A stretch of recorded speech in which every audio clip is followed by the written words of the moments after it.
This is one of the most inhospitable places on our planet. Antarctica, a frozen kingdom. It's 2007, and in the dead of night, a red cruise ship plunges ahead through ice and slush, engines rumbling as she makes slow headway.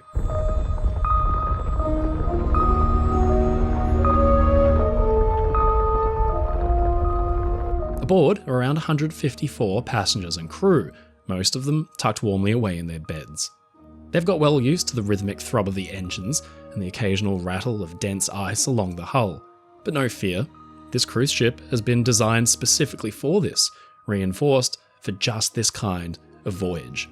She should be impervious, but then there's a deep groan, a bang.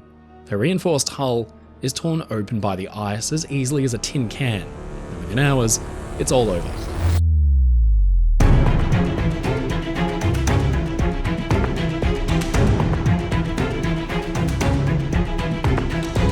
Passengers are set adrift in open-top lifeboats in one of the planet's most dangerous environments. Rescue seems like a forlorn hope. The Explorer had been built to operate in the ice. She had done so successfully for nearly 4 decades. The ship had been built based on lessons from the past, and yet it had happened again. Ice had cut her hull and sent her to the bottom. How this saga played out and the series of events that sank a modern cruise ship in waters it was specifically designed to conquer stands as a fascinating warning and a reminder to us that nature is still always in control. Ladies and gentlemen, I'm your friend Mike Brady from Oceanliner Designs, and this is the harrowing true story of the sinking of the MV Explorer.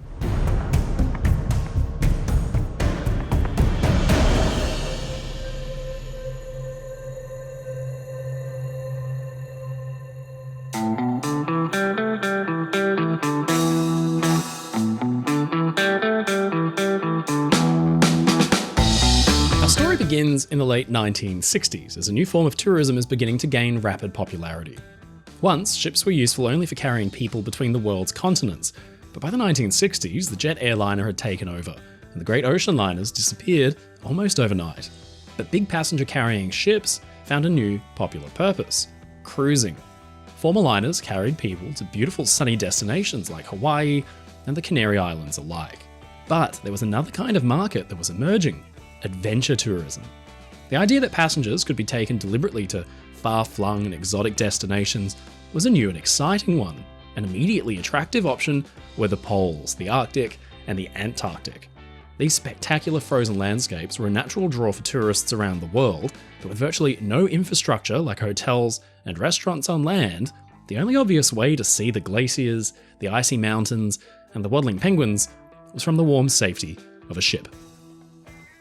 For a time, cruises were run on converted merchant vessels, but in the late 1960s, a Swedish-American entrepreneur named Lars-Erik Lindblad thought that a purpose-built cruise ship would blow the potential polar adventure cruise market wide open.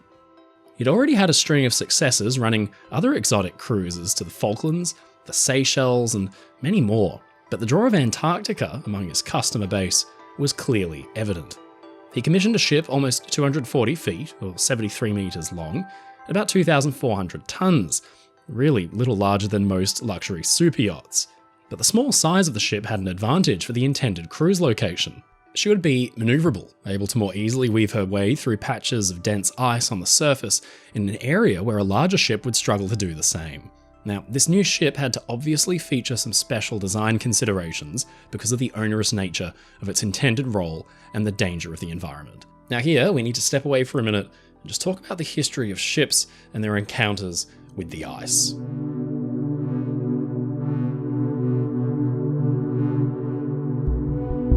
For most ships, a run-in with the ice is a death sentence, plain and simple, and it's been that way for hundreds and hundreds of years. In the glory days of sail, uncountable numbers of fast clipper ships and barks simply disappeared with all passengers and crew last sighted, they said, in the regions of known ice fields. There were a series of increasingly more worrying collisions into the early 20th century as ships got larger and faster, and then came Titanic. To this day, people doubt that an iceberg could have cut through the ship's hull like it did, but bergs are not made of the same stuff that you can find floating around in your whiskey. They are often ancient, harder than rock, displacing hundreds of thousands or even millions of tons of water. The biggest ice giants are immovable. They are floating islands of ship-killing terror. But, fortunately, lessons had been taken away from the Titanic disaster. For one, in the Atlantic, the International Ice Patrol tracks all the large bergs that carve off of glaciers from the north. But there are regions of the world's oceans that the Ice Patrol simply cannot observe. And then, in 1959, it happened again. In a storm, the Danish passenger cargo liner the Hans Hedtoft was on her maiden voyage when she encountered an iceberg that popped open her riveted hull and sank her quickly. There were no survivors, and the ship simply disappeared. All that was left was this one lifebuoy. So here, in 1969, 10 years after the Hedtoft, is a ship being specifically designed to operate in a berg and ice-rich environment. So how do you protect such a ship? For one, there was the ship's hull itself, the most important part of the structure, intended to be actually in contact with the ice.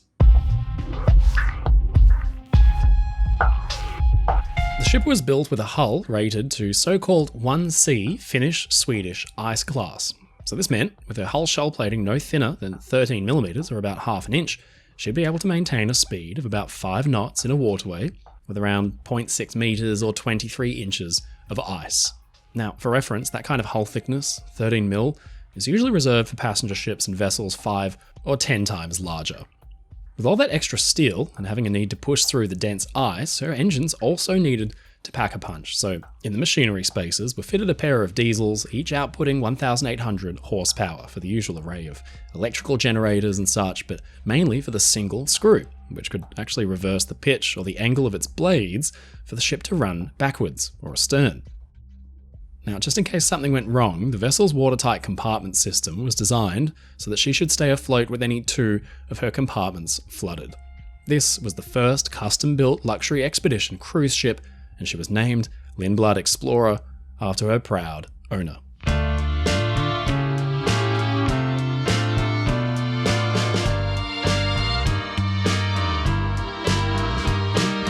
The ship, eventually renamed to simply Explorer in 1992, had a very impressive, very lively career for such a relatively small vessel. Naturally, she established a series of firsts. The first purpose-built expedition cruise ship, the first cruise ship to navigate the Northwest Passage, the first ship to circumnavigate James Ross Island, and the first ship to sail to the origin of the Amazon River. Now, clearly, Explorer was making a name for herself, and her years spent exploring the globe earned her an enviable reputation. But soon, the Little Red Ship, as many lovingly called her, would earn her final and her most dubious distinction of all by becoming the first cruise ship to sink in polar waters. In November 2007, Explorer set out for an exciting trip. This was designed to retrace the steps of the famous polar explorer Sir Ernest Shackleton. Over the course of 19 days, passengers would enjoy a trip that would take them from Argentina out to the Falklands, South Georgia and Sandwich Islands, then down through the Drake Passage into the frozen world of Antarctica.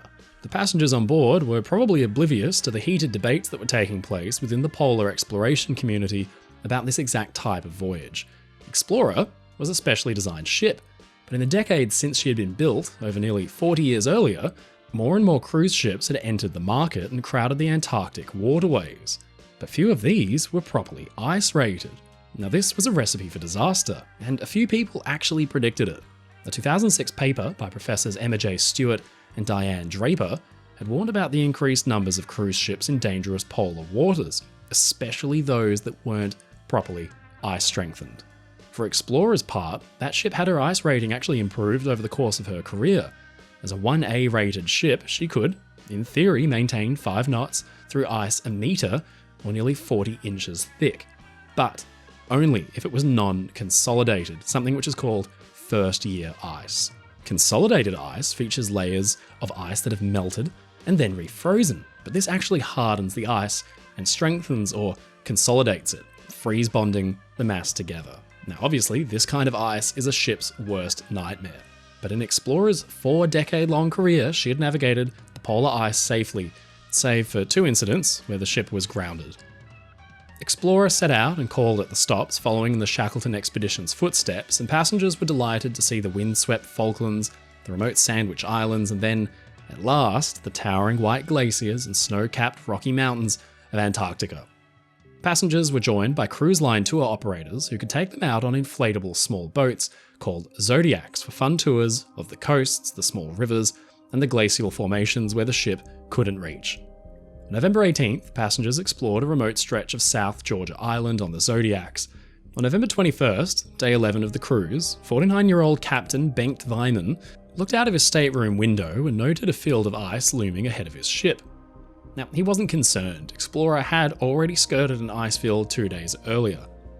Just earlier, Weimann had actually altered his ship's course to avoid the worst of the ice, but now it seemed he'd need to cut his way through it. As the sun set, Explorer's searchlights lit the path ahead, and she began to cut her way through the field. With speed reduced from 12 knots to 5, Explorer crawled on. Captain Weimann was new to his role as captain, and this was his first voyage in command in these waters, but he was not new to the ship. Weimann had more than 20 years of experience at sea, and in fact, he had previously been Explorer's chief officer. Now he watched from the bridge as the ship's searchlights lit up the broken ice ahead.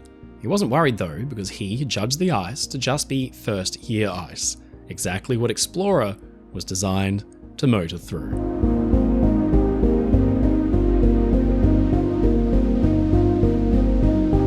The ice rattled and scraped along the hull, but all seemed well. With passengers tucked asleep in their bunks, the hours ticked by.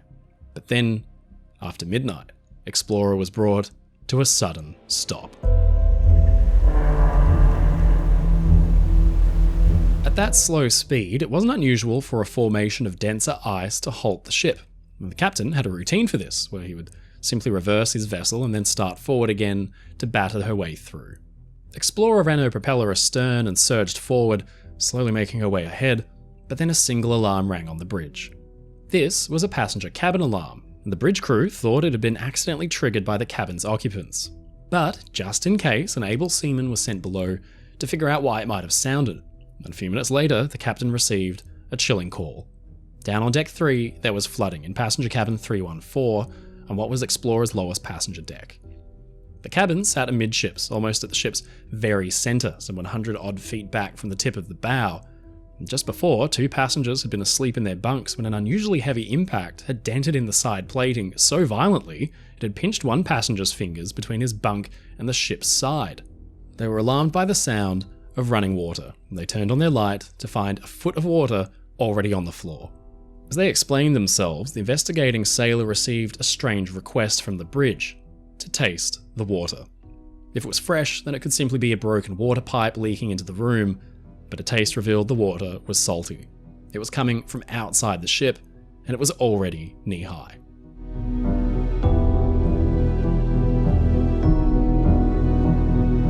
The captain rushed below to check for himself and found the flooding around his feet. Somehow, Explorer had been whole, her reinforced hull torn through by the ice regardless. It had started a ticking clock that meant if the flooding couldn't be stemmed, then the ship would be lost, and the 150-odd people on board would be stranded in the middle of the black Antarctic night. Captain Weimann wasn't going to waste any time. He made an urgent announcement calling for the crew damage control party to assemble on deck 3, and then sounded the general alarm.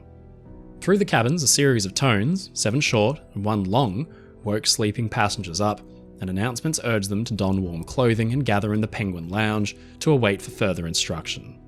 This was just a precaution. Captain Weimann and his crew wanted to fight to save their ship. Water surged in down on deck 3, and the damage control party got to work. It wasn't just cabin 314, passengers in cabin 310 and 312 had been woken by the impact too, and they'd been just as alarmed to see water dribbling down the bulkheads and pooling on their floors. A check in cabin 308 found the same thing. This presented the damage control party with a challenge because clearly Explorer's shell plating, her outer skin, had been ruptured for some distance, perhaps as much as 15 to 25 feet. The battle to save the ship had already begun. First, the engineering crew rigged pumps and began to discharge floodwater over the side.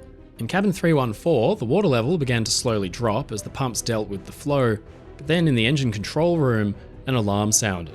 Water was flooding down from the decks above, and the engineers could see it flowing down the bulkheads and the walls.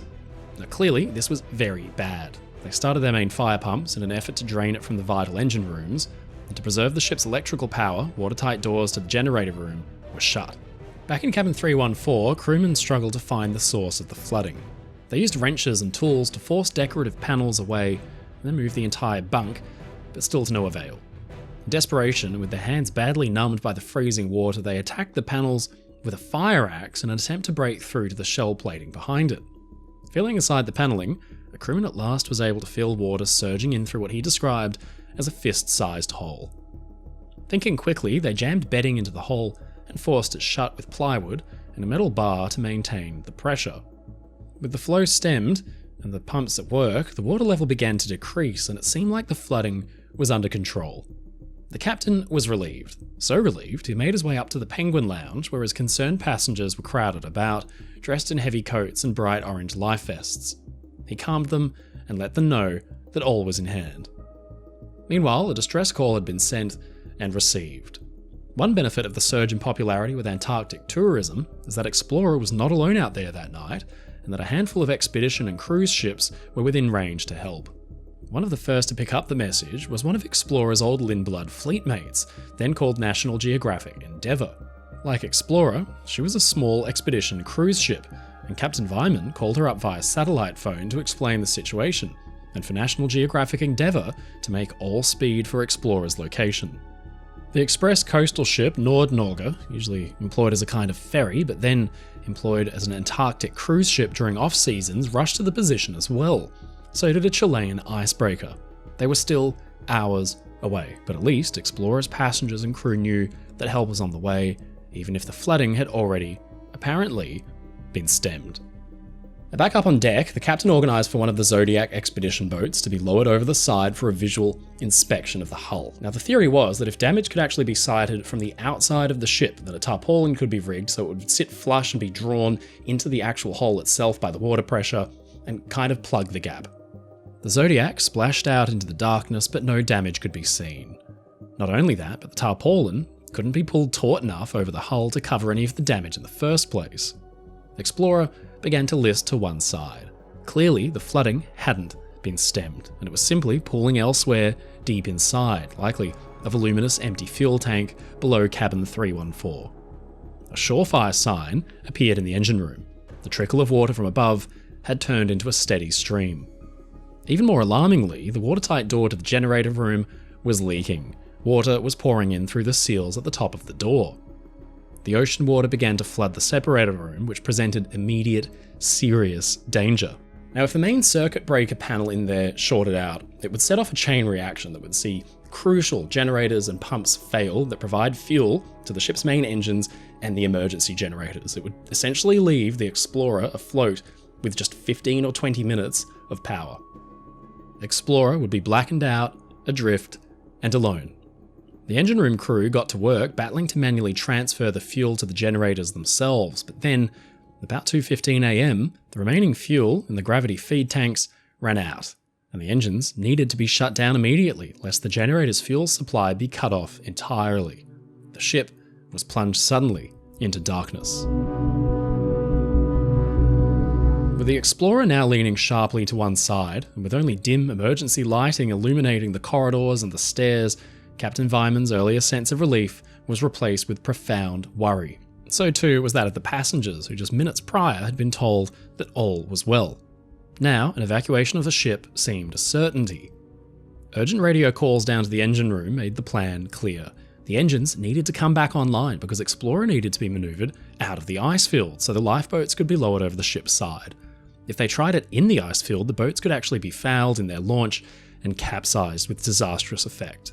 Remarkably, this purpose-built polar exploration ship had been fitted with a pathetic array of 4 open-top lifeboats, which could provide virtually no protection or shelter whatsoever from the poor weather or freezing cold, both conditions which Explorer was expected to regularly encounter during her service. After nearly a half hour of battling with the machinery, the engineers were able to start the generators and return power to the ship's lights and main propulsion, specifically her bow thruster. This was what the captain wanted to use to maneuver his ship away from the ice field and into a clear sea surface where the boats could be loaded and launched. Wyman still didn't think Explorer was going to sink and that evacuation was just a precaution, And as the engineers got the pumps going again down in the engine room, the lifeboats were at last swung out and the passengers began to board. Now, taking to the boats in the darkness like that was not the kind of fun activity that Explorer's passengers had been promised. There was no rescue ship in sight, just icy blackness all around. Here was where organisational problems began to rear their heads. Nobody knew their assigned boat because they hadn't been told where to go in an evacuation beyond the Penguin Lounge muster station. The passengers went from boat to boat, just looking for a blank spot where they might be able to fit in. It was not a pretty scene. Crew yelled and shouted at one another. And worst of all, the lifeboat's engines wouldn't start. Passengers were loaded into the tragically antiquated open-top boats, every breath visible on the chill air, but even taking to the lifeboats was not a guarantee for survival. If a blow came on or the seas rose, the boats would scatter and be forced to contend with the Antarctic's icy seas with no real roof for protection. As it turned out, the lifeboats were kitted out with a flimsy screen that was stored away. This could be erected and put up, but the crew either forgot about them or didn't know how to use them, because none of them were put up at all. There was a brief scene of panic as Lifeboat 3 hit the water, but struggled to push off from the Explorer's hull, and then directly above them, Lifeboat 1 hung paused as if she was about to come down right on top of them. There was an urgent struggle to push away before disaster struck. Fortunately, the boat slowly moved out of Lifeboat 1's path. On the other side, lifted high into the air by the list, Lifeboat 2 rattled down the ship's hull so alarmingly that most inside thought it was going to capsize and the boat might tip them out. They had every reason to be panicked. This exact same scenario had played out with devastating effect on such sinking ships as the Empress of Ireland and the Lusitania nearly a century before. Unfortunately, the sea state that night was initially fairly calm, so the lifeboats plopped down into the water as if it was just one more happy excursion outing. There was a telltale sign that not all was well. The Explorer was, by this point, listing over to about 15 degrees, and walking from one side of the ship to the other was like walking up a steep hill. Now, down in the engine rooms, the battle to save the Explorer was slowly being lost. Despite the pumps and the engineers both working overtime, the water level slowly continued to rise thanks to the water surging in from the deck above. It slowly rose until Generator 3 began to be submerged. For safety, it had to be shut down. Inspections of the deck above showed water pouring out through toilets and flooding the entire deck. The actual holes in the hull still couldn't be found. Agonizingly, slowly, the Explorer was being flooded by an invisible series of punctures, and the math was simple. More water was coming in than the pumps could push out. It meant that Explorer was doomed. The battle was over, and the ship was going to sink. With all the lifeboats away and every passenger accounted for, the chief engineer made his way to the bridge to report to the captain what he probably already knew. The Explorer was lost. The captain acted right away and recalled every single engineer who was still down in the flooding machinery spaces. Without ceremony, the party of engineers rigged the excursion Zodiacs, boarded them, and left the captain and a small party of officers aboard the bridge. They wanted to try to stay behind on Explorer until the rescue ships could arrive, just in case the vessel could be saved. But then, the unexpected happened. With all of Explorer's engineering crew off the ship in their Zodiac boats, Explorer's variable pitch propeller reversed pitch and began to run full astern. The ship began to move, tracing a wide, slow arc through the black water, moving backwards and wallowing like some kind of sad whale. The captain and his officers rushed to shut the engines down, but their kill switch in the bridge did nothing. They called out the engineers and the Zodiacs to come help, but realized that with the Explorer careening out of control, it would be too dangerous to even try to approach her. With a heavy heart, Captain Vyman and the remaining crew gathered on the bow, boarded a Zodiac alongside, and left Explorer behind them, heeling over to a sharp 20 degrees of list. With Explorer finally abandoned, the passengers and crew had to take their chances in their open-top boat, adrift in the ocean with no help on hand. To their dismay, the calm sea began to develop a slight chop, which sprayed them with cold seawater. Only one main boat's engine even started. The other three were joined by the Zodiacs, who could take them under tow. Thermal blankets stored inside the boats had their zippers rusted shut. They tore when people tried to use them, or they simply did nothing at all to protect against the biting cold. As the chop worsened, dozens of passengers became seasick and the ship's doctor worked from boat to try to help. The sun began to rise over the Antarctic Sea, and after having spent a freezing, bumpy, uncomfortable night in their open-top boats, a helicopter at last roared overhead with the promise of a rescue to come. It was an exciting sight to the people crammed into the small boats, and then, on the horizon, a searchlight was spotted. It was the Nordnorge and the National Geographic Endeavour. They had worked through the night to rush to the scene, and finally, at 6:25 a.m, the explorers' lifeboats came alongside the reassuringly tall hulls of their rescue ships.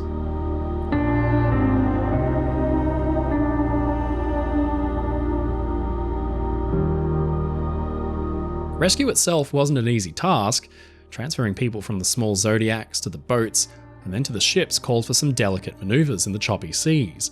But the rescue could not have been better timed. Just hours after all were safe and sound aboard, a gale roared through that would probably have overwhelmed and sunk Explorer's little lifeboats in no time at all. Remarkably, Explorer remained afloat for hours, drifting sadly and leaning heavily over. She was photographed by aircraft from above. Then that night, nearly a full day after the initial impact, Explorer was finally overwhelmed and sank to a depth of about 600 meters, or nearly 2,000 feet, below. Lindblad's intrepid little cruise ship, the expedition vessel that had brought so much joy to people over 40 years, was gone.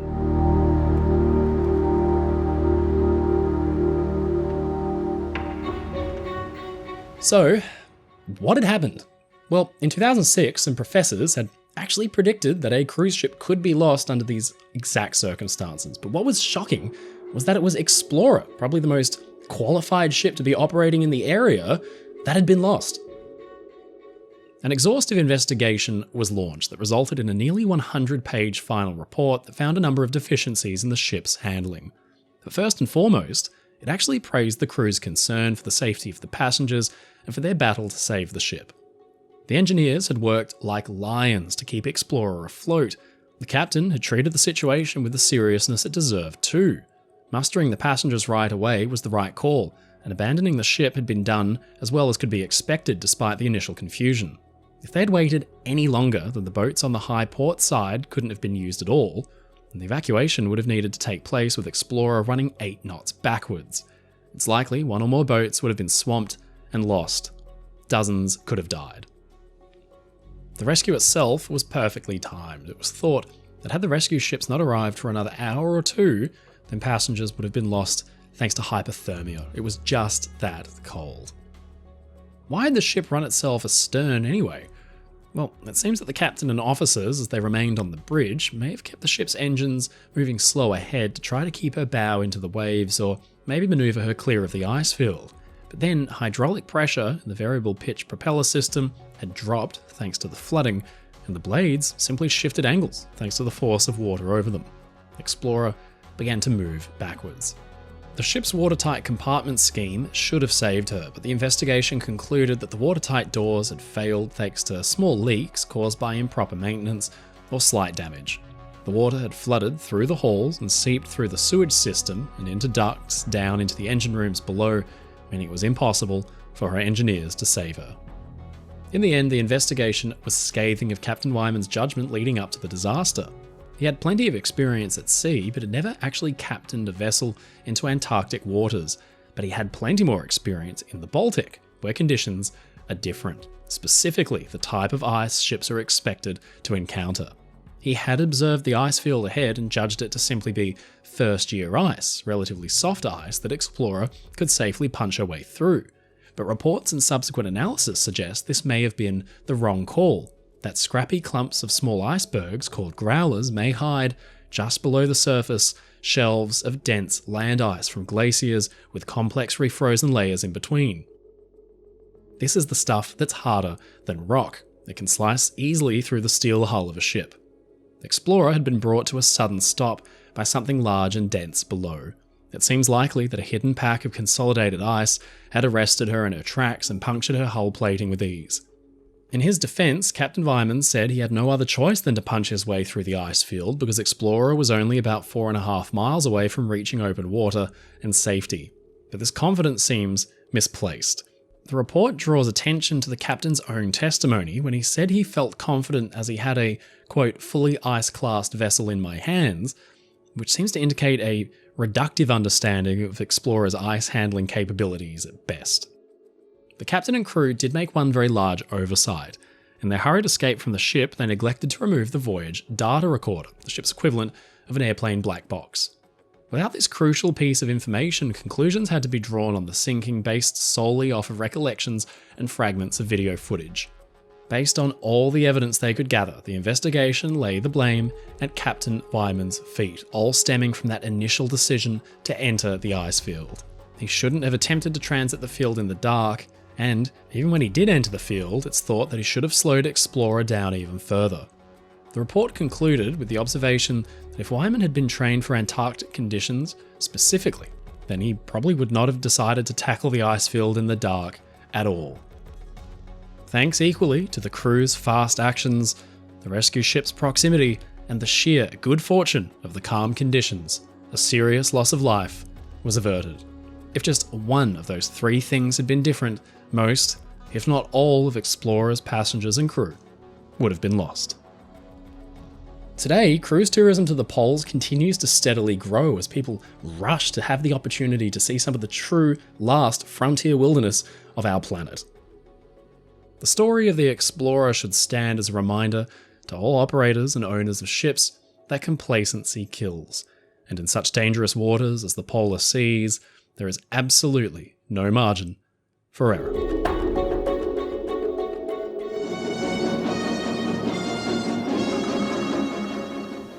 Добрый вечер. Здравствуйте, товарищи.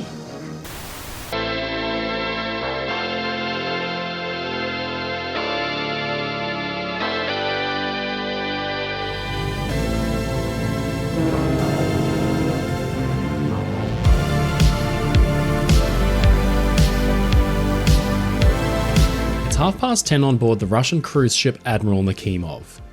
The vessel has just set out with 888 passengers and 346 crew. It's a warm evening, and the mood on board is cheerful, lively. Many have chosen to retire for the evening, given the late hour of sailing, but for those not yet ready to lay down their heads, a fun-filled evening of socialising and entertainment awaits. Some are dancing the night away out on deck to a jazz band. Others choose to take a refreshing dip in the pool under the moonlight. But those taking in the views out on deck notice a shape in the distance lit brightly with lamps. It's another ship, and it's headed in their direction. The Nakhimov's lights sparkle against the mirror-like surface of the ocean, and under these idyllic circumstances, those on board understandably believe that all is perfectly well. After all, who could possibly suspect that for many of the passengers of the Admiral Nakhimov, this light-hearted and spirited dance would ultimately be their last, because their ship and the stranger in the distance are on a collision course that will take the lives of hundreds. Slowly, inevitably, they draw closer together, but neither changes course until then, with the thunderous tearing of steel, there's impact.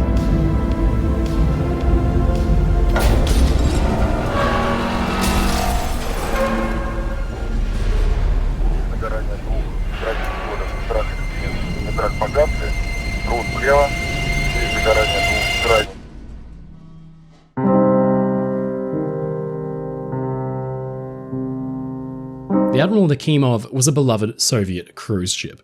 It had carried excited holidaymakers on summer trips that formed happy memories for tens of thousands, and yet, on a calm, clear night, a third of her complement met their end and the ship was lost.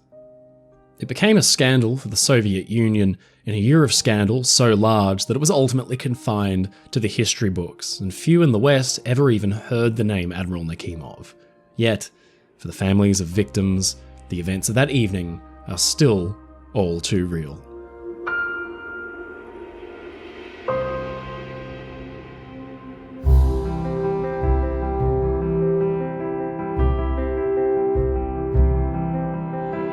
It's a bright, sunny afternoon in late summer 1986. In fact, it's the last day of August. It marks the turn towards autumn and the eventual relentless march of the legendarily harsh Russian winter. Tied up at berth 34 of the dock at Novorossiysk on the Black Sea is a gleaming white ship. and at her bow is the name of a long-dead Russian admiral, Pavel Nakhimov, who had led his navy to victory over the Turks just 224 miles, or 362 kilometers away, on the other side of the sea. It's approaching boarding time for the hundreds of passengers who just hours ago stepped ashore on this, day 6 of their 8-day summer cruise. Ukrainians, Russians, Moldovans, they'd all been taken away for a fun summer escape from Odessa right along the northeastern Black Sea coast to Batumi. More than 800 passengers had swarmed ashore at Novorossiysk, a city known for its coastal wineries and distilleries. The ship had arrived at her berth at 2 p.m. that day, and most passengers spent the day excitedly exploring the city, but many of those without the desire to see the sights had opted to while away the hours instead in the comfortable terminal directly across from the ship's berth, and you could hardly blame them for it. The Nakhimov suffered from horrendously bad ventilation because she was not a new ship. Unbeknownst to more than just a few of the ship's passengers, this Soviet cruise ship had actually started life 6 decades earlier in a very different place and time indeed.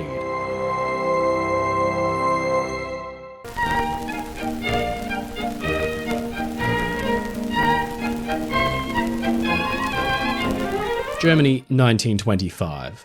The aftermath of the First World War had left the country's shipping fleet in shambles. Their proud and awe-inspiring trio of superliners, the Imperator, the Vaterland and the Bismarck, had all found themselves in the hands of Allied nations as reparations, and the Treaty of Versailles saw Germany's battleship fleet reduced to bare bones. To get their merchant navy back on its feet, sizable loans were taken out from foreign banks, and while German shipbuilders might have been tempted to immediately begin building the biggest and the best again, they were soon realised that a gentler, more gradual approach was needed. The result was a series of modest, mid-sized German ocean liners for the 1920s that struck a balance between utility and luxury, moderate size and reliability. One liner that came of this post-war effort was the SS Berlin, built by the Bremer Vulcan shipyard for the North German Lloyd Company. She made her maiden voyage in 1925 bound for New York. At just over 15,000 gross registered tons and capable of speeds around 16 knots, she was still a mere shadow of the liners that had come before her.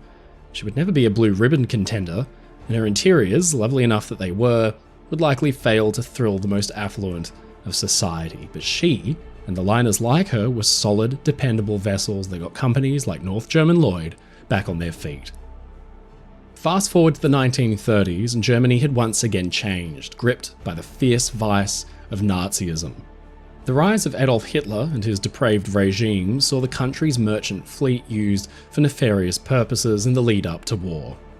In 1939, the Berlin was chartered for a Nazi cruise program, the Strength Through Joy organization, which rewarded hard-working Nazi members of the Labour Front and their families with holidays. But it was a short-lived role. The war erupted that same year, and the Berlin was put to service as a hospital ship.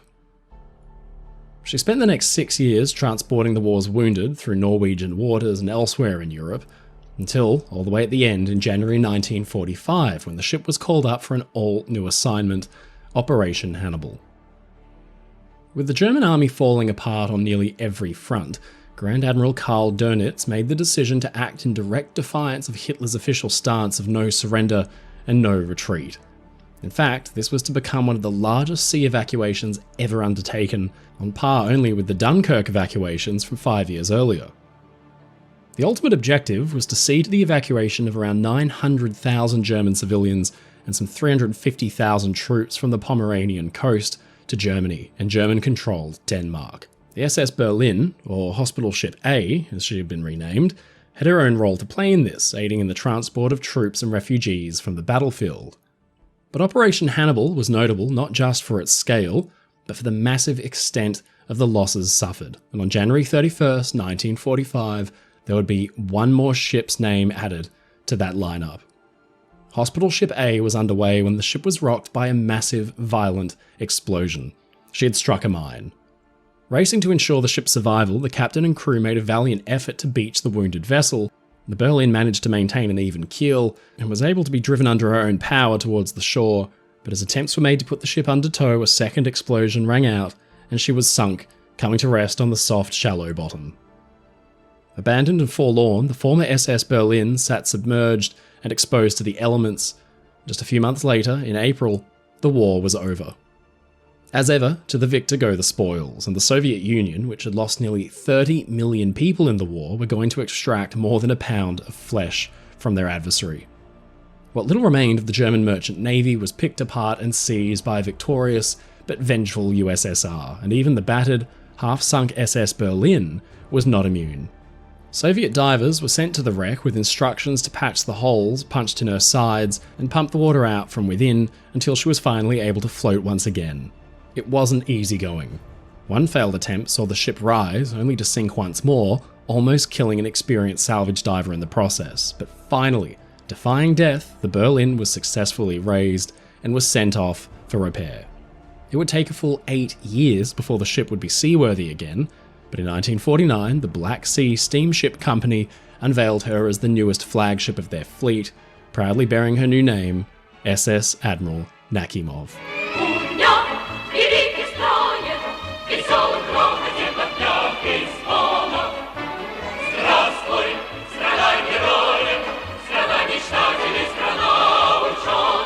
Cruising in the West had enjoyed some popularity before the war, but would only really rise to full popularity in the 1960s. Predating this was the impressive, but now largely forgotten, Soviet cruise industry. It's actually an unlikely story of success. Before the war, the Soviet cruise industry had been a paltry thing, largely thanks to a lack of suitable ships. But the defeat of Germany saw the USSR inundated with a fresh fleet of dozens of medium-sized ocean liners perfectly suited to the task. The Black Sea, in Russia's southwest, offered a unique opportunity for a growing industry. In summer, it's comfortably warm thanks to its subtropical climate. A 6 to 10 day cruise could see a ship pass through a series of Soviet-friendly ports that were as unique and varied as the Union itself. The Admiral Nakhimov was put to work on a schedule that mirrored its Nazi one, a kind of state-run holiday system that rewarded and recharged hard-working families with summer getaways. To the long-suffering peasantry of Russia and Ukraine, who were used to dreary factory or farm work, a week's voyage on a big ship would have been inconceivable and the epitome of luxury. Many chose to spend their 2 weeks annual paid vacation aboard one of the new cruise ships. Surprisingly, the Soviet cruise ships still made use of a class system, and because the secret purpose of the cruises was to make sure workers were rested, one can only assume the voyages were likely nowhere near as decadent and boisterous as their Western counterparts. But still, Admiral Nakhimov and her fleetmates Rossiya and Pobeda were immensely popular and served for a shockingly long time. By August 1986, Admiral Nakhimov was 61 years old. The Rossiya and the Pobeda were retired, but soon it would be the Nakhimov's turn.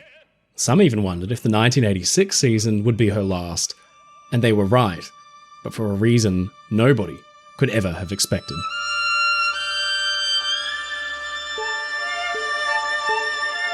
Up on the bridge, Admiral Nakhimov's captain, Vadim Markov, along with the officers and crew, prepared to get underway. Passengers had streamed ashore and explored Novorossiysk. Now tour buses lined up to bring them back by their dozens.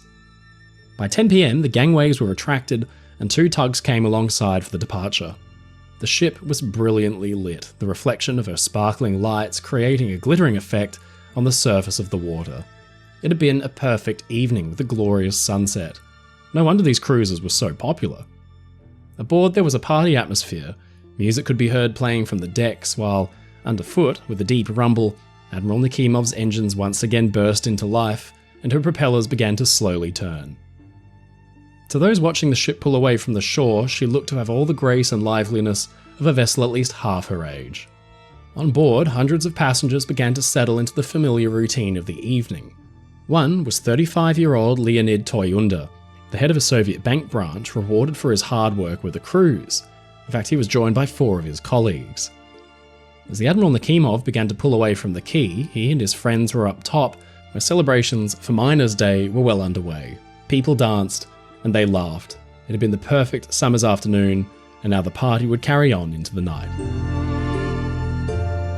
Shortly after the Nakhimov's departure, the engines slowed and she was joined by a smaller boat. A ladder was lowered from the ship's starboard side to allow an important man to climb aboard. the harbour pilot who was tasked with navigating the ship through the narrow and precarious channel out to the open water. Pilots are local experts. They know the waterways like the backs of their own hands. Everything about this departure was so ordinary, so routine. The pilot made his way up to the bridge, greeted the captain and the officers, and assumed control of the ship. Nearby, another vessel was making her way towards Novorossiysk. It was the freighter Pyotr Vasev, laden with 28,600 odd tons of barley. Just like on the Admiral Nakhimov, there was nothing out of the ordinary about the evening's routine, and on the bridge, the officers were going about their preparations to rendezvous with their own harbour pilot. An officer radioed the port supervisor with the ship's course and speed, and the supervisor confirmed their message, but they also noted the Admiral Nakhimov was on her way out of the port. Pyotr Vasev was asked to yield to the Nakhimov, to which the Vasev responded, "Understood, I will let them pass." On board Admiral Nakhimov, a similar message was received from the port authorities, signalling that the Vasev was nearby and had agreed to yield.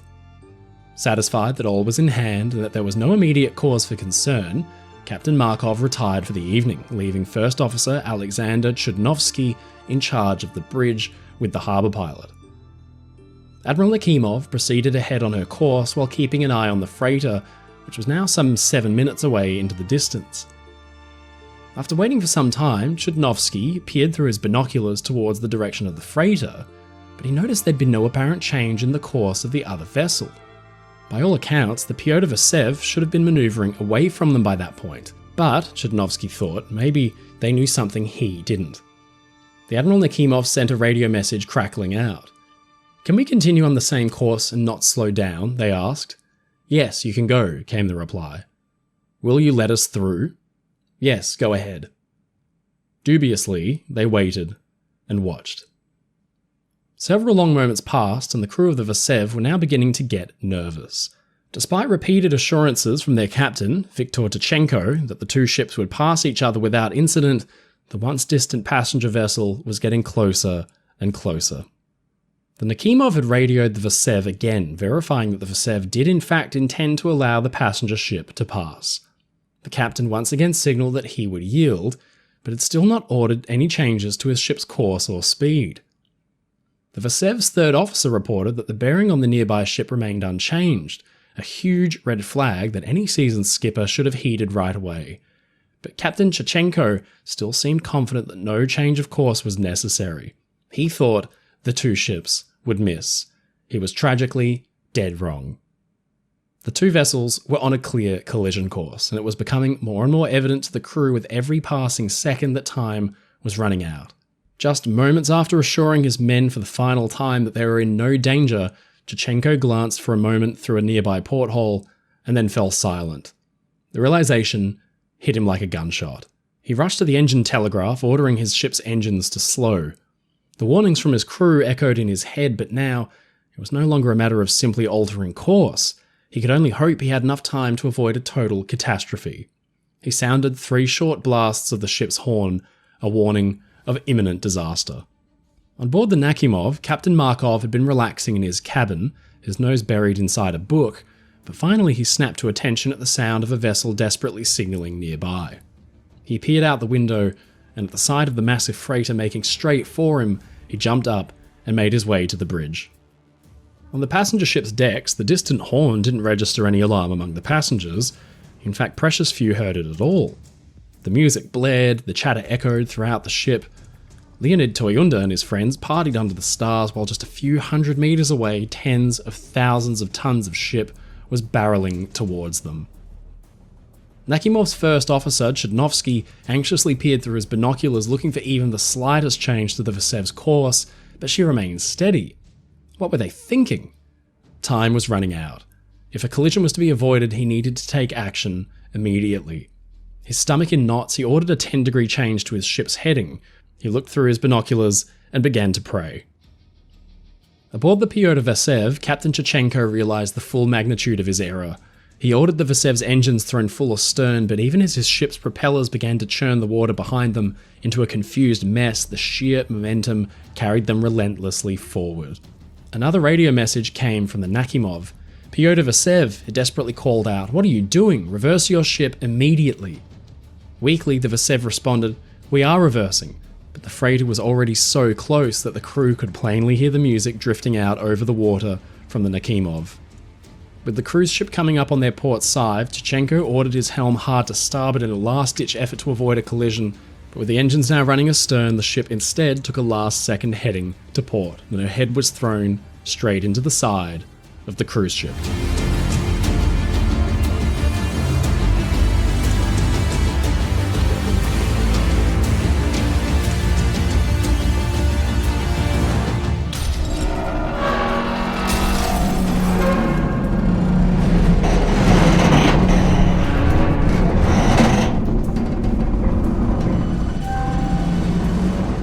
Jolt ripped through the Admiral Nakhimov, seemingly to its core as the bow of the Vasev hammered into her starboard side, tearing through the hull like tissue. On deck, Leonid Toyunda was sitting on a bench at the dance when he felt a deep blow at his back. But despite the harsh impact and because of the joyous mood, nobody seemed to know what had happened. With a deep groan, the forward momentum of the Admiral Nakhimov wrenched the bow of the freighter free from her side, leaving behind a 900 square foot gaping hole that allowed the Black Sea to roar in with frightening force. The Nakhimov, which had just been lit so brilliantly against the night sky, suddenly fell into darkness as her boilers and generators were flooded with hundreds and hundreds of tons of seawater. The sudden inrush threw Admiral Nakhimov hard onto her side. Even for those most confused among the passengers, this must have seemed like an obvious portent of doom. A sailor, Sapozhnikov, knew the seriousness of the situation and waited for an alarm, but nothing came. With the Nakhimov rolling slowly onto her side, panic began to take over, and as passengers screamed and ran, Sapozhnikov realized they didn't know where they were even meant to be running to. One could only imagine, he said, what the people who got on the steamer for the first time felt. These are 8 decks, 180 meters long, with numerous passengers, nooks, ladders and doors. Even I needed 2 weeks to study this entire metal labyrinth. What can we say about the passengers who knew only a few routes to the restaurant and the exit to the shore? As if the gaping hole left by the freighter weren't bad enough, a fatal flaw in Admiral Nakhimov's character was sending her to the bottom even faster. Her aging ventilation system had meant that every stateroom, every public room was almost unbearably stuffy in the summer. Portholes were left open to try to scoop in some fresh evening breeze, but now, instead of letting in refreshing air, the portholes were slowly lowered into the ocean and let in an unstoppable stream of water. Every row of portholes that was submerged only made the ship sink faster. There was absolutely no time to react. Those asleep in their bunks were awakened only by surging water at their feet, with just seconds to do something. Hundreds died in their cabins. In the darkness, the sounds of screams and the thundering of frantic footsteps running could be heard in every direction. Back up on deck, Leonid Toyunda and his friends received some basic instruction to gather on the port side of the ship in a vain attempt to counter the list. Fighting against the heavy lean, passengers struggled to make their way to the lifeboats, but to their horror they found instead that there was simply no time to launch even a single boat. The Nakhimov was going under, and very quickly. Navy cadets who were aboard for training struggled to unfasten and free the boats ready for launch, but the ship beneath their feet was dropping like a stone. The list made lines and ropes that were normally slack unusually taut, and the boats couldn't be freed. Even so, if they had been, there was simply no time to fill them. Admiral Nakhimov was going down. Only minutes after the impact, passengers and crew resorted to throwing rafts and other makeshift flotation devices overboard in hopes of saving anybody in the water, and then they followed suit, jumping overboard themselves into the dark ocean, slick already with thick motor oil. With each passing second, more and more of the ship was disappearing beneath the waves. Alexander Dolinsky, one of the ship's electricians, had been travelling on board with his wife, Elena, and their infant son, Denis. When the collision occurred, all of his attention had turned to saving his family. Now, up on the boat deck, it was a mad scramble for survival. In desperation, and with his wife frozen in terror, Dolinsky passed his child into a raft that floated free of the deck, when suddenly from above, a lifeboat crashed free of its davits and crushed the raft directly in front of him. On the upper deck, Leonid Toyunda struggled to hold on until the strain proved too great. He was thrown bodily by the ship as it began to roll, and he came crashing down into the cold black water 22 meters or some 70 feet below. He surfaced, gasping for air, and found himself surrounded by his desperate shipmates, struggling in a blind panic to grab hold of anything that would float, including him. He dived and swam away to escape with perfect timing. As he swam below, the ship's enormous funnels came crashing down into the sea, sucking water and people down into their exposed black maws. While pandemonium raged aboard the Nakhimov, the crew of the Pyotr Vasev could only look on in horror as the steamship rapidly rolled onto her side and began to disappear beneath the sea. In the brief moments that the Nakhimov had power, another radio transmission had been sent to the Vasev, this time pleading with the crew to lower their own lifeboats. Now the Nakhimov had once again gone dark. The first officer of the freighter watched on in horror as people slid down the ship's decks into the water. With a thunderous roar, everything that wasn't secured to the ship broke free and rained down on top of them. Boxes, boards, even the life rafts. The ship's power had cut out before emergency lighting had taken over, but even that died with a sudden snap that plunged the dying ship into blackness. Watching on in frozen terror were the crew of Pyotr Vasev, and with the Nakhimov now completely on her side and sinking fast, a frantic radio message went out from the Vasev to the port authorities in Novorossiysk. They tried frantically to coordinate some kind of rescue, but then, to their horror, the Pyotr Vasev's crew realised they couldn't see the Admiral Nakhimov at all.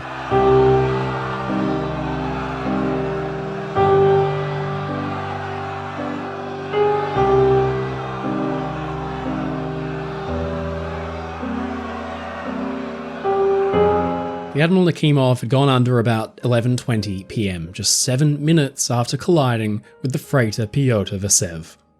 In the spot where the ship had once sat was instead a grim sight, a mass of writhing, terrified people fighting to keep their heads above the water, clinging to rafts, life jackets, anything that could float. The ship had been transporting a large volume of green paint, and when it went down it had spilled freely into the sea, along with the tons of fuel. The water's surface became a thick mixture of sludge, and those fighting for their lives were coated in it. Even worse, it was cold. The evening had been nice and warm, but at night time the water became frigid. Leonid Toyunda was separated from his friends and found himself alone in the blackness when he suddenly hit his head on a boat floating free from the wreck. He and 40 more passengers clung onto the side, too weak to lift themselves in. From the bridge of Pyotr Vasev, Captain Chichenko ordered his ship slowly towards the wreck side, intending to pull survivors from the water, but after 20 minutes, he retreated, realising the dangers of navigating this large freighter through the mass of terrified survivors. The ship's motor launch was lowered and began rescuing survivors from the water instead, while the crew worked to lower the ship's ladders to help those floating near the freighter. Many survivors attempted to climb to safety, but for some, the combination of injury and exhaustion was simply too much. They fell backwards into the sea again, knocking others off as they went. Simply climbing up became an impossible task. For reasons unknown, whether it was due to shock, fear, or a simple oversight, it would take Captain Chichenko another 40 full minutes before he officially reported the sinking to the port authorities. The rescue operation was already well underway by that point, and it seemed that every ship, boat, trawler, and tug on the coast of the Black Sea had been called to action. The pilot boat, LK-90, was the first to arrive on scene, pulling around 118 people from the water onto their comparatively small vessel. It was quickly followed by a veritable flotilla of tugs, motorboats, and patrol boats all ready to aid in the rescue effort. Among the flotilla of boats on hand to help was one which had just helped pull the Nakhimov from her berth scarcely an hour before. They pulled dozens of frightened men, women and children from the water, all of them stained green from the paint. Survivors spent hours clinging on for dear life to anything they could find, while around them others succumbed to their injuries or their exhaustion. When they were finally pulled from the sea, survivors were in varying stages of shock, shaking, covered in oil and paint, separated from their family, their friends, many in desperate need of medical attention, when just hours prior they'd been dancing, laughing, and clinking glasses. At least one woman was pulled alive from the ocean but died shortly afterward from a heart attack. In total, 64 vessels and 20 helicopters assisted in the rescue, and as a result, 836 people survived the sinking.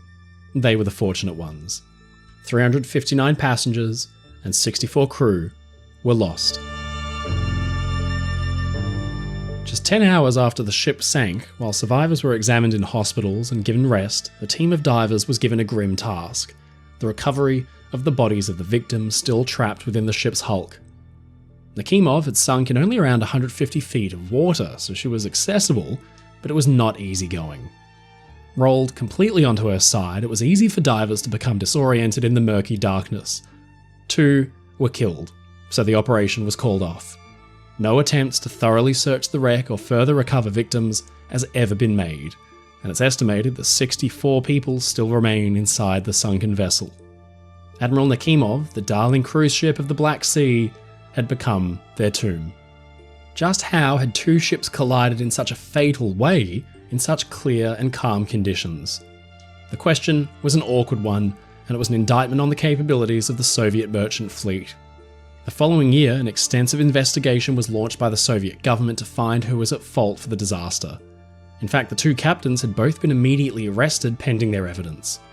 First, Captain Chechenko aboard the freighter, Pyotr Vasev, had failed to alter the course of his ship as instructed in order to let the Admiral Nakhimov pass, and had taken 40 full minutes to report the ship's sinking to port authorities.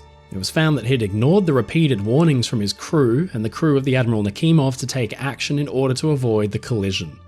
But then, Captain Markov of the Admiral Nakhimov was found to have been negligent too, because he had left the bridge prematurely that evening, and he'd neglected to take charge of the situation that had put the lives of everyone on board his ship in danger. First Officer Chudnovsky of the Admiral Nakhimov was also found to be responsible for having failed to notify his captain of the imminent collision and for failing to follow established protocols to avoid the disaster. Both captains received 15 years imprisonment while Chudnovsky was released. In a move unusual for the Soviet Union, representatives freely gave accurate information to the press as part of a new effort at transparency following the Chernobyl disaster a few months earlier. But probably because of the severity of that disaster, the Nakhimov sinking went underreported in the West. The New York Times ran a larger front-page piece about elementary school overhaul than it did about the Nakhimov's loss. Leonid Toyunda survived his ordeal and was sent to recuperate in the countryside, but just weeks later, at age 35, his hair had turned permanently grey. For several years after the sinking, a yearly pilgrimage was made by families and loved ones of the victims.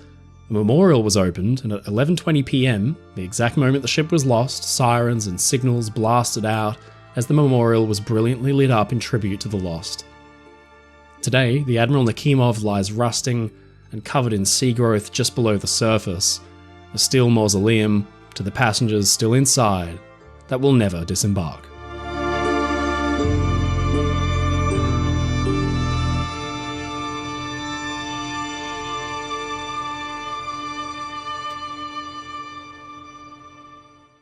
As the clock ticked past midnight on a balmy December evening in 1998, all was calm aboard the cruise ship Monarch of the Seas. She was built for luxury, and at the time exemplified the best of the best in modern cruising. She was, at 73,937 gross tons, one of the largest cruise ships in the world. That evening, as she navigated through the waters off St. Martin in the Caribbean, passengers indulged in gourmet cuisine, lavish entertainment, and breathtaking views. As everybody settled in for the night, they were totally unaware of what was about to happen. In seconds, their carefree trip was transformed when their ship dragged itself over a reef, tearing the hull like tissue paper. What happened over the next few hours was a brilliant demonstration of why ship safety measures are in place and how they can save hundreds of lives. But curiously, the incident has been forgotten almost entirely by the general public. The Monarch of the Seas, owned and operated by Royal Caribbean International, was a favourite for many in the cruise industry in the 1990s. With a substantial gross tonnage of 73,937 tonnes and an impressive length of about 880 feet, or 268 metres, she was equipped with an impressive range of amenities and features including an outdoor basketball court, a climbing wall, a selection of pools, all the usual bars and restaurants. But it hadn't all been smooth sailing. Early in her construction, the ship had been gutted by a fire after a welding accident. She had to be completely rebuilt at the shipyard. But despite its onboard magnificence, all was not well with this ship, because few aboard could know that it would soon be involved in an incident and almost sunk, and it would put all of those safety standards and procedures that had been generated through the last few decades into practice. In the early hours of Tuesday, December 15th, 1998, on her journey from the US Virgin Islands to Martinique, the Monarch of the Seas had to make an unplanned stop. The ship was forced to make an emergency diversion to Philipsburg, St. Martin, as a passenger on board had suffered from a suspected heart attack and needed to be disembarked immediately. As the passenger was escorted to shore with the ship's doctor, nurse, and a small detachment of crew, the Monarch of the Seas waited in the pristine waters off Great Bay, staying in position under her bow thrusters and her engines. Wind conditions were light, visibility was clear in all directions. At about 1:25 am, the doctor and his small team returned aboard, and the ship's crew prepared to get back on track to their original destination, Martinique. Now this is where things began to go wrong. There were 5 crew members on the bridge that night: the captain, the staff captain, his second in command, the officer on watch, the helmsman, and the duty helmsman, who was asked to serve as a lookout.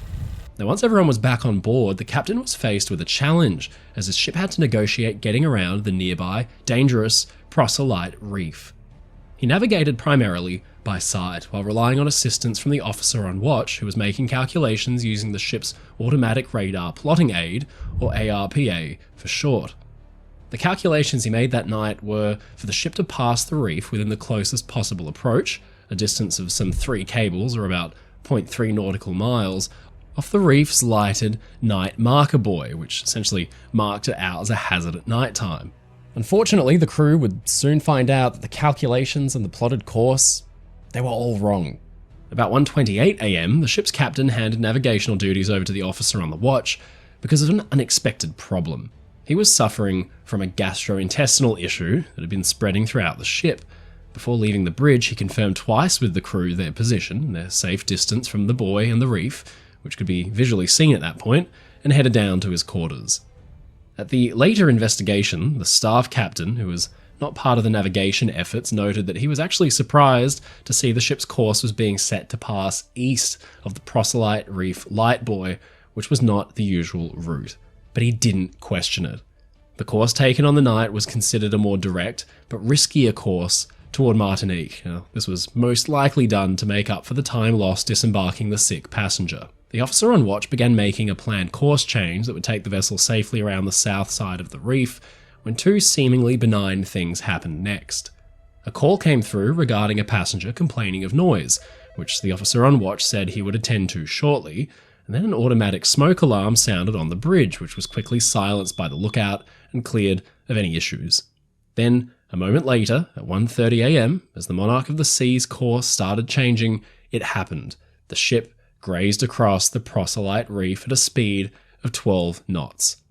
While it was not stuck on the reef, the damage had been clearly done. Feeling the vibrations from the hit, the captain raced straight back to the bridge. He burst in and demanded, "Where are we? And what has happened?"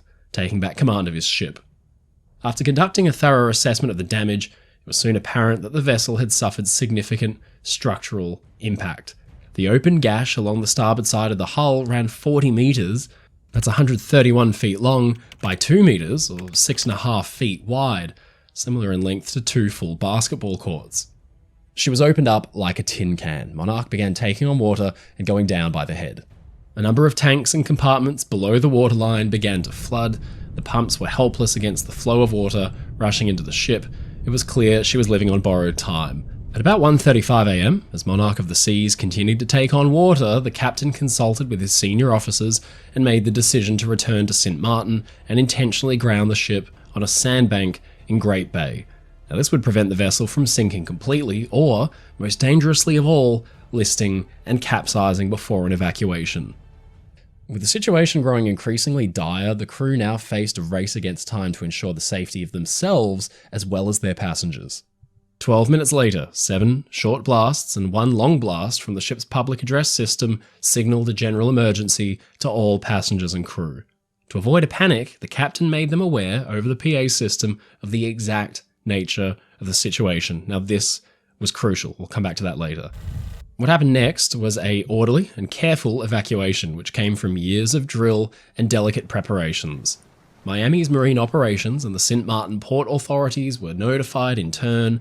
The ship's lifeboats were made ready for launching, and then, from the shore, the Coast Guard began readying local tender vessels to actually assist in the evacuation.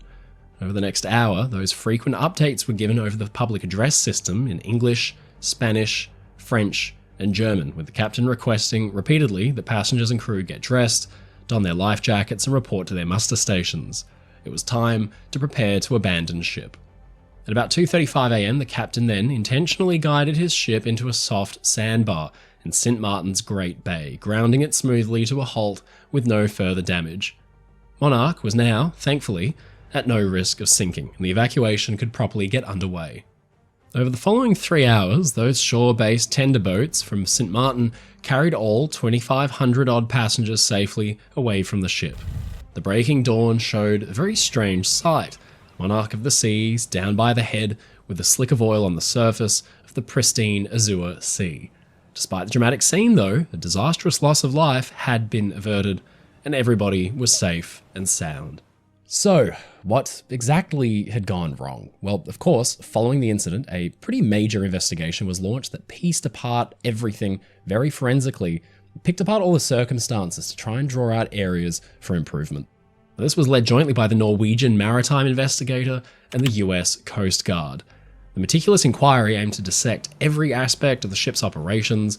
The results were documented in a 62-page report outlining every detail of the night, and it makes for very interesting, dramatic reading.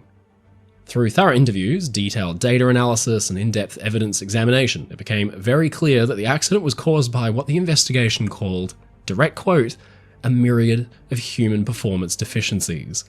All the ship's radar and navigation equipment had been found to be in fine working order, but it soon became clear to investigators that the crew had been entirely at fault. Now, there were plenty of critical and more obvious oversights, like, for example, the failure to refer to updated charts that mapped out the corrected location of the proselyte reef marker buoy. The report also found that the original course plotted to pass the reef had been set without the ship's actual exact position having been marked first, which is really ship navigation 101 type stuff. In fact, the captain, when he left the bridge, had simply assumed his subordinates would check for themselves. If the crew had tracked this, they would have found that their vessel had actually drifted quite a lot while it had been stopped disembarking the sick passenger. The drift was never taken into account when setting the new course using the ARPA, or Automatic Radar Plotting Aid. And not only that, but the report actually found that there was too much reliance on the reef's light buoy and the actual ARPA as the sole markers for determining the ship's position in relation to the reef. Using GPS or even just traditional navigational techniques like terrestrial navigation would have given an accurate fix on the Monarch's position. Coupled with a lack of cohesion and awareness among the bridge crew, the stage was set for an accident of epic proportions. A deeper examination revealed there had been a complete breakdown in communication between the bridge crew and the captain and other key departments on board. The captain himself was distracted by his gut issue, but he did not pass command over to his staff captain because of it. Departure checklists went unused. The staff captain, the second most senior officer on board, had no idea of the captain's plans and was actually surprised by the course he had chosen. The report found that he trusted the captain so implicitly that he never questioned him about it. The seemingly benign phone call from the ship's purser concerning the passenger complaining of noise and that fire alarm that sounded, both of those things had distracted from the bridge crew's focus at a critical moment. In fact, the crew member, who was actually trying to plot the Monarch's position via the radar, as well as keeping his eye on the reef's marker buoy, had then also taken the phone call from the purser and then tried to handle all three of those tasks at the same time. The already stretched resources on the bridge were saddled with more issues. If not for those mundane distractions, the bridge crew might have actually noticed what was about to happen. Now, despite many of the circumstances leading up to the incident, some commendation was actually deserved for the captain and the crew for the actions taken after the grounding. The safe beaching of the ship so it couldn't sink, and that evacuation that worked like clockwork. It showed that thanks to all the careful drills and intensive safety training, a big ship could be evacuated in a short amount of time with everybody got away safely. Monarch of the Sea's passengers had expected a holiday in the sun, but this would truly be a vacation they would never forget. Monarch's captain and senior officers were found to have committed at least 11 specific errors which caused the accident, and the captain's behaviour was blamed on complacency. He knew those waters well, had been there many times before. It lulled him into a false sense of security. When combined with a pressing health issue, he was clearly ready to cut some corners. More worryingly though, the report found that the captain's complacency registered with the crew as easy confidence. He seemed completely in control of the situation, so nobody dared question him, not even his own second-in-command. It's telling that many of the recommendations made by the report refer specifically to human resources and management, that future crews should go through team-building exercises together, and that senior officers should be trained specifically as regards communicating and dealing with their junior subordinates. Now, there's actually one final twist buried in this report, because it turns out that one of the ship's watertight doors hadn't closed properly, and it's thought that had the ship not been intentionally beached, the Monarch would have sunk. The whole story serves as a cautionary tale for any would-be captains and sailors out there that complacency kills. It doesn't matter how many times you've been in that stretch of waters before, bending the rules can, and often does, lead to disaster.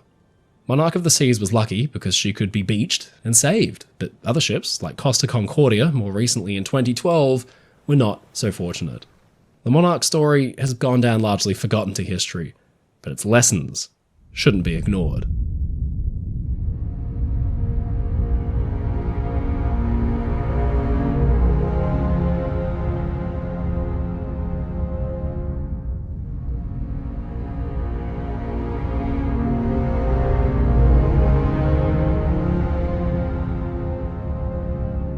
"15,000 feet down, 4.5 kilometers at the bottom of the ocean, rests the battered hulk of a ship. This was the home of 33 people. Now it's the haunt of deep-sea fish. El Faro was once a workhorse cargo ship that reliably plied a route between Puerto Rico and Florida. But in 2015, something cataclysmic happened. A monstrous storm overcame El Faro and sent her to the bottom with her entire complement of crew.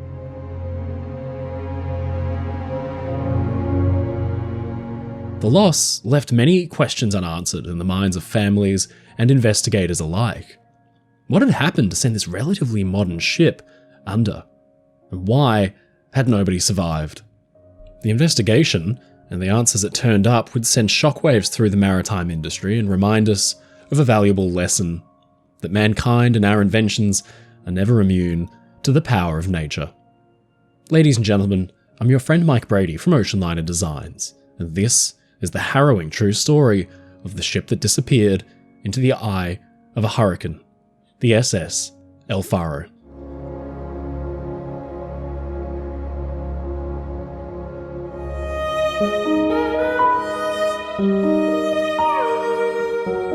In the fall of 2015, the bustling port of San Juan was awaiting yet another cargo shipment from Jacksonville, Florida.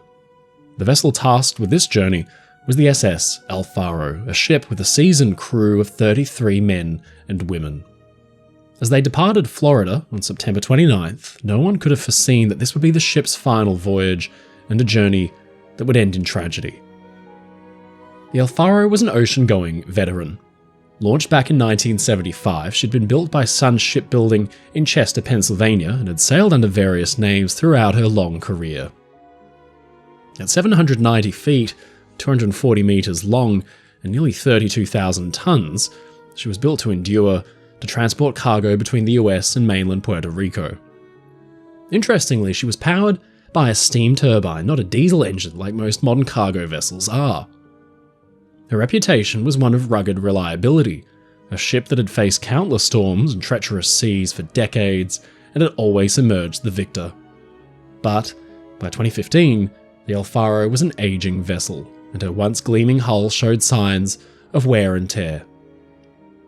Still, El Faro, which in Spanish means the lighthouse, was more than just a ship to her crew. Like all of the thousands of large cargo vessels that cross the world's oceans, she was a steadfast companion, but most importantly, she was a home away from home. The El Faro's journey from Jacksonville to San Juan was a route the ship had taken many times before. It would see her thread her way through the Atlantic, steaming north of the Bahamas, and on a southeasterly course that would bring her and her load of goods, including cars and shipping containers, to the island. Her owner, Tote Maritime, was about as old as El Faro was, and had an extensive fleet of ships, including the vessel's near-identical sister, El Yunque. The voyage was routine, and the crew, led by Captain Michael Davidson, prepared for what they expected to be another straightforward passage. Davidson was a man as seasoned as the ship he'd commanded for the past 2 years. Hailing originally from Maine, he was a maritime man through and through. In fact, his father had been a ship's captain before him. The sea was practically in his blood. With over 3 decades of experience, Davidson was known for his cautious approach to maritime safety. Sometime prior, he had captained a vessel with steering problems and requested an escort of 2 tugboats to guide his vessel over 100 miles down the Chesapeake Bay. His employers saw this as far too overly cautious and costly, and according to a former colleague, he was fired for it. Former crew under his command remembered him as a warm figure. One even called him happy-go-lucky. To his crew, he was a mentor and a figure they trusted with their lives. As the El Faro prepared to depart Jacksonville on September 29th, there was little reason to believe this voyage would be different from any other. The cargo was loaded as usual, but as it was, talk began to spread of a storm brewing in the Atlantic. Hurricane Joaquin was a tropical storm that was rapidly gaining strength. But Captain Davidson and his ship had faced many storms before and had always emerged unscathed. The captain endeavoured to track the storm's path using satellite imagery and computer software he'd used before. He believed the El Faro could outrun Joaquin, keeping a safe distance from the storm's worst. He must have felt a deep responsibility for the men and women under his command, and he was determined to see them safely to San Juan. But the sea is a fickle master, and even the most experienced seafarers can find themselves at the mercy of forces beyond their control. As El Faro cast off and made way, the weather, naturally, began to deteriorate. The first day passed uneventfully. By the time September had given way to October, the mood aboard the El Faro had shifted. Dark clouds loomed low on the horizon, and the wind began to howl with increasing ferocity. Joaquin was no longer a distant threat. It was a living, breathing beast of a storm, and it was closing in fast. It was now a Category 4, with winds exceeding 130 miles over 209 kilometers per hour. The ship began to lurch and groan as the waves grew larger, and the ocean became a churning mass of fury. On the bridge, Captain Davidson remained resolute, maintaining constant communication with the shore and receiving updates on the storm's path. His plan was to skirt the edge of Joaquin, but the storm proved unpredictable, and its intensity was far greater than anyone had anticipated. Joaquin was unlike any storm Davidson had encountered before. It seemed to defy expectations, shifting course unpredictably and gaining strength at an alarming rate. What had initially been a manageable front now threatened to overpower even the most experienced captain and crew. On the early morning of October 1st, an El Faro crew member, Danielle Randolph, sent a nervous message home to her parents saying, "Not sure if you've been following the weather at all, but there is a hurricane out here and we're heading straight into it. Winds are super bad, and seas are not great." As the ship pressed on, the waves grew higher, crashing against El Faro with a force that reverberated throughout the hull. The wind howled like a living entity, whipping across the deck and making even the most mundane tasks difficult. El Faro's progress slowed as the engine struggled against the mounting waves, but then disaster struck and they failed altogether. Now this is a death blow for any large ship. Loss of propulsion means the vessel cannot point its bow into the worst of the wind and the waves. It's left completely at the mercy of the ocean and can be battered about like a toy in a bathtub. Being hammered from all angles, El Faro was completely helpless. Water had begun to seep into the cargo holds, causing the ship to list dangerously up to 15 degrees onto her side. The crew must have fought valiantly to keep the ship afloat, sealing off flooded compartments and attempting to restore the power, but the situation was spiraling out of control. Early in the morning of the 1st, Captain Davidson called Tote Maritime's emergency line. Thursday morning, 0700, we have a navigational incident. I'll keep it short. a scuttle popped open on T-deck, and we were having some free communication of water go down the three holes. Got a pretty good list. I want to just touch it, contact you verbally here. Everybody's safe, but I want to talk to you. Are you connecting me through to a QI? That's what I'm getting right now, is seeing who is on call, and I'm going to get you right to them. Give me 1 second, sir. I'm going to put you on a quick hold. So 1 moment, please. Okay, sir. I just need your name, please. Yes, ma'am. My name is Michael Davidson. Ship's name? El Faro. Spell that? Oh, man. The clock is ticking. Can I please speak with a QI? I have a marine emergency, and I would like to speak to a QI. We had a hull breach. A scuttle blew open during a storm. We have water down in 3 holes with a heavy lift. We've lost the main propulsion unit. The engineers cannot get it going. Can I speak with a QI, please? Yes, thank you so much. 1 moment. In the face of the circumstances, there was little that could be done. The storm was too fierce. Helicopters could be swept from the sky by the wind speed alone. El Faro and her crew were on their own. The crew continued to battle the elements, but the odds were stacked against them. The El Faro, once resilient and steadfast, was now a helpless giant battered by waves and wind. The containers in the cargo holds broke free, crashing into one another as the ship tilted further to one side, all the vehicles and trailers slamming into the bulkheads with every roll of the ship. The crew knew that the only hope of survival lay in keeping the El Faro afloat long enough for rescue teams to reach them, but with each passing minute, that hope must have grown dimmer. The flooding in the cargo holds worsened, and the list of the ship became more severe. Then, just as suddenly as it had all begun, sometime around 7:20 AM, the radio and the phone lines from the El Faro went silent. Incredibly, despite the horrendous conditions, the US Coast Guard actually launched a daring search and rescue operation, with HC-130 Hercules and Jayhawk helicopters soaring out to battle the same weather that El Faro had. The Coast Guard cutter, the Northland, braved the waves later in the day, and despite insane winds up to 190 kilometers or 115 miles per hour, they searched a huge swathe of ocean for the ship, but to no avail. Soon, on the 4th of October, Hurricane Joaquin abated, and at last conditions improved enough for a larger search. From above, an orange life ring was spotted by an aircraft. Back ashore, families waited, sleepless and on pins and needles for a scrap of good news, for days. But then all hopes were sunk when a bloated and battered body in heavy storm gear was spotted from the air, but not recovered. Then search crews spotted rescue suits, broken life rafts, and even an empty, swamped lifeboat. It was clear that the worst had happened. The El Faro had gone down, swallowed by the raging ocean. The ship, along with all 33 souls aboard, was lost. All that was left were scattered debris fields across hundreds of miles of ocean, and no one body was ever recovered. The loss of the El Faro sent shockwaves through the maritime community.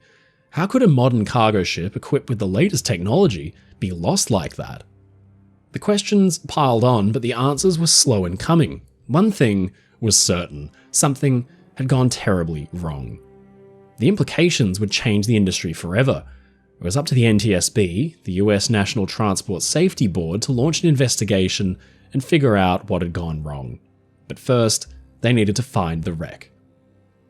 A US Navy ocean-going tugboat, the Apache, set out with a towed side-scan sonar to sweep the sea floor from above and find a wreck that may match El Faro's dimensions. Sure enough, after over a week of searching, a contact was made with a huge hulk on the sea floor. A remotely operated vehicle was sent down to film, and out of the murk, at 15,000 feet of depth, nearly 5 kilometers deep, the name El Faro appeared on screens, and the ship had been found. The NTSB and the US Coast Guard began piecing together the events that led to the sinking, and the findings were sobering. Nearly a full year after the sinking, the NTSB was provided a shocking, tragic clue. The vessel's voice recorder, similar to the black box of an aircraft, had recorded the last conversations aboard the ship after the radios had fallen silent. Investigators listened as from El Faro's bridge, Captain Davidson struggled to coordinate his crew and effect an evacuation. His ship was sinking, but the wind and the seas were so formidable that abandoning ship seemed like a horrifying prospect. He called out, "Bow is down, before calling to his crew on the ship's radio system, "Get into your rafts, throw all your rafts into the water, everybody get off the ship, stay together." The ship, laden with cargo and with massive, voluminous holds, sank like a stone. In his last moments, Davidson struggled to help a crewman from the bridge as it flooded. "You're okay, come on," he called out. The crewman responded, "I need a ladder, a line, I need someone to help me." Davidson called back, "I'm not leaving you, and it's time to come this way." But then the recording stopped.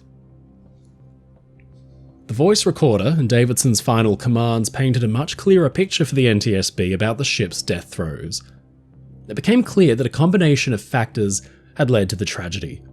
First was the decision to sail into the path of the rapidly intensifying storm. This was a critical error. Captain Davidson was an experienced and confident skipper, but the confidence in his ship and her abilities to navigate around Joaquin had been misplaced. In fact, the US Coast Guard and the NTSB put nearly the entire blame for the disaster on Captain Davidson's head. He had died trying to save his crew, a valiant final effort to be sure, but they should not have been there in the first place. Their ship was not as capable as they might have hoped. First, clues came from former crew members who told investigators they were shocked El Faro had gone to sea at all that September because of what they called holes forming in the ship's structure. They called El Faro a rust bucket. An examination of her sister ship, the El Yunque, revealed that the issue was not just restricted to El Faro, but the entire fleet. Patches of rust had been allowed to eat through critical bulkheads. The shocking lack of maintenance flew in the face of conventional maritime practices, and of course, it's the captain's duty to ensure that all's well with the ship. But the operators, Tote Maritime, were censured for this critical lack of maintenance across the fleet, and El Yunque was scrapped shortly afterward. Then, the NTSB's investigation threw an incriminating charge at the US Coast Guard, that the USCG authorized ships like El Faro to carry and use open-topped lifeboats, which would prove hopelessly inadequate during a storm. Without a roof or any kind of protection from the elements, crew members would be as good as dead in open-top boats like that. In fact, there was very little practical difference between them and lifeboats found on ships all the way back in the 1800s. The NTSB also criticised Captain Davidson's decision-making. He had ignored his crew's warnings and requests to alter course, and soon it was revealed he was making decisions based on incorrect information from a simple, private commercial weather service called Bon Voyage. It's easy to understand and use, but in doing so he'd ignored the National Weather Service's hurricane warnings and steamed his vessel straight into Joaquin's path. With El Faro at the mercy of the storm, the ship's structural integrity was pushed to the maximum, but she was badly maintained, full of holes, and in terrible peril.